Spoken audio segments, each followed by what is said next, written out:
Jangan mempertanyakan kekuatan meminta. Begini ilustrasinya. Saya bertanya, seberapa Anda percaya dengan Allah? 100%, 200%, atau tak terhingga? Oke, baiklah. Sekarang kita minta kepada Allah. Anda naik doa saat ini. Ya, saat ini juga hentikan nonton video ini dan berkata, "Ya Allah, saya ingin akhir bulan ini mempunyai uang 1 miliar masuk di rekening saya." Katakan kalimat itu berulang-ulang. Lalu diam sejenak sambil Anda merenung kalimat tadi.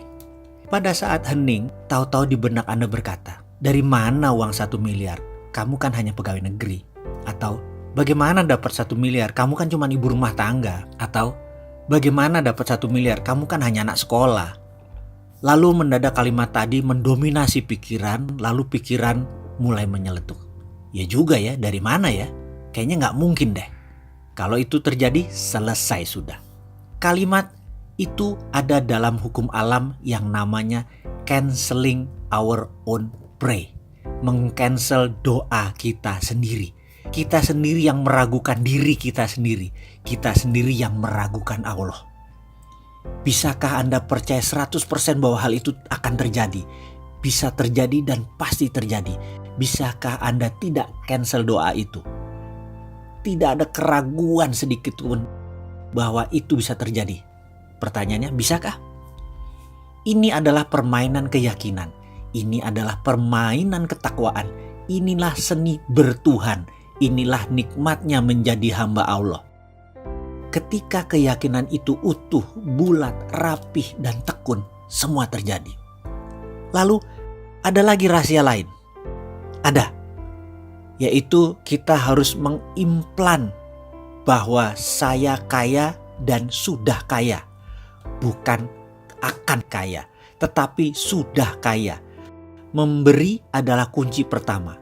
Selain memberi keluar, kita harus memberi ke dalam. Apa itu memberi ke dalam?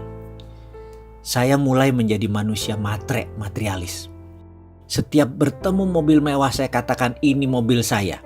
Saya bayangkan ini ada di garasi saya. Rumah mewah saya akan bilang ini rumah saya. Lihat hotel mewah saya bilang ini hotel saya. Kemudian saya putuskan untuk berangkat berdua bersama istri untuk menikmati apa yang orang kaya lakukan. Dengan 100% uang di tangan saya buang semua. Karena saya tahu pasti baliknya utuh dan bertambah. Kami memutuskan menikmati tinggal di Como Sambala Resort di Ubud, Bali selama beberapa hari.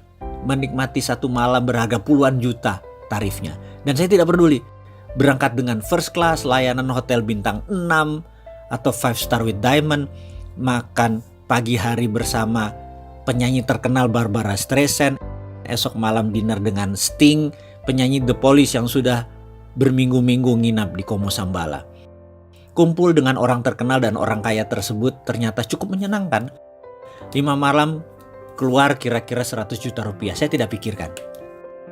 Dan saya tidak pernah tanya mau apa yang akan terjadi pulangnya nanti. Saya tidak punya uang sepeser pun di kantong, saya gak peduli.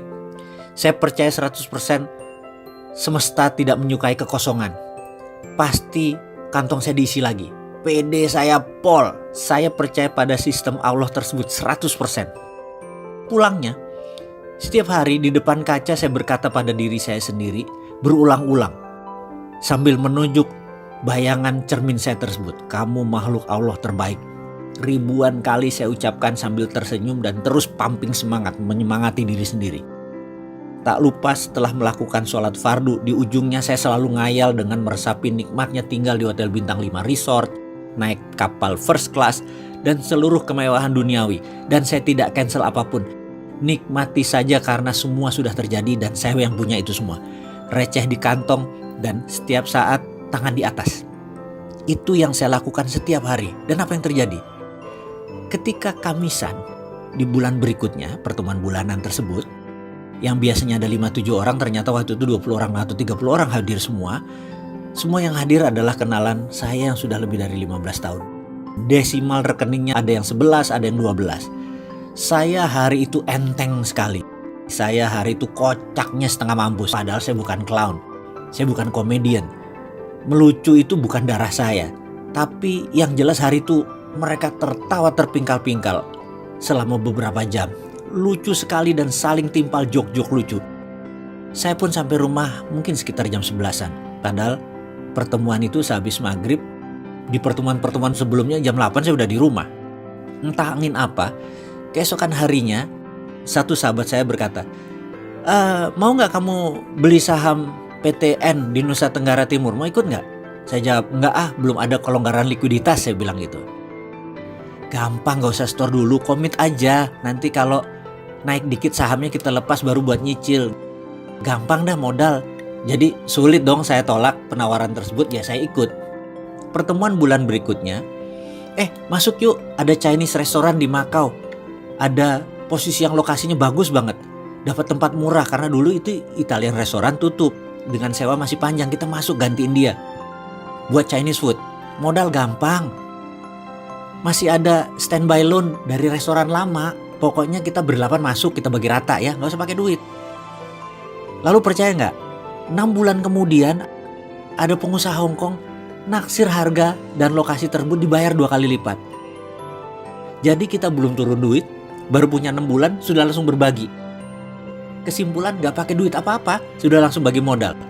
Dan nilainya pun sangat luar biasa. Jadi apa moral story kisah tersebut? Kita lanjut.